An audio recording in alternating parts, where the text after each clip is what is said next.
Assalamualaikum warahmatullahi wabarakatuh. Kembali lagi bersama saya Mitra Siawan dari Program Studi Bahasa dan Sastra Indonesia, Fakultas Keguruan dan Ilmu Pendidikan Universitas Mataram. Pada kesempatan kali ini saya akan menjelaskan tentang definisi berbicara secara umum sekaligus tujuan-tujuan berbicara nantinya.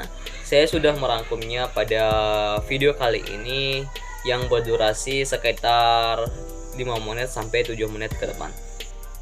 Nah, yang pertama saya akan menjelaskan tentang definisi berbicara secara umum. Berbicara merupakan suatu proses penuangan gagasan-gagasan kita yang berbentuk suatu ujaran gitu ya.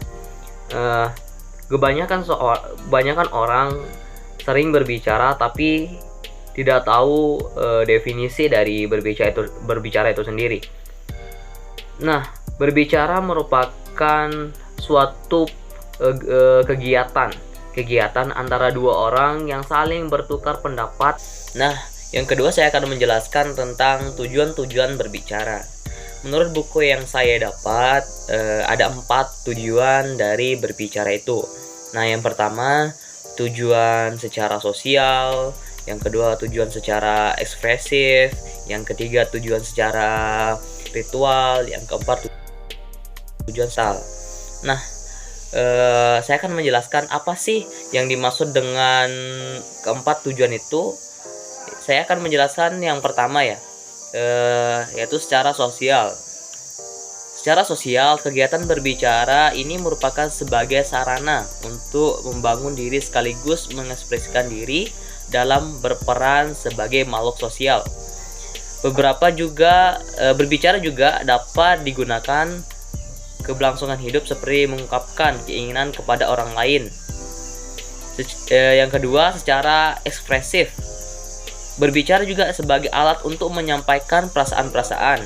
Akan tetapi, berbicara ekspresif belum tentu memengaruhi orang lain karena yang penting sudah tersalurkan perasaan melalui berbahasa. Nah, yang ketiga secara ritual. Kegiatan ritual sering menggunakan bahasa untuk menyampaikan perasaan-perasaan ke penganutnya. Nah, kita lanjut yang keempat, yang terakhir tujuan dari tujuan berbicara tadi, yaitu secara instrumental. Nah, dalam tujuan instrumen ini, kegiatan berbicara digunakan sebagai alat untuk memperoleh sesuatu. Sesuatu ini dapat berupa pekerjaan, jabatan, atau lain-lain. Nah, itu 4 tujuan menurut buku yang saya dapat. Dari keempat tujuan tadi, saya ambil satu untuk saya jadikan contoh, yaitu secara sosial. Nah, saya akan melampirkan contoh-contoh secara sosial. Bisa dibaca sebagai berikut.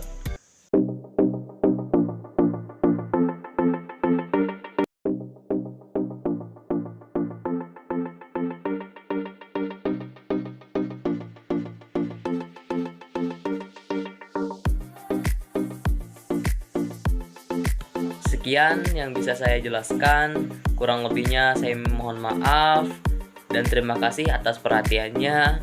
Wabillahi taufiq wal hidayah. Assalamualaikum warahmatullahi wabarakatuh.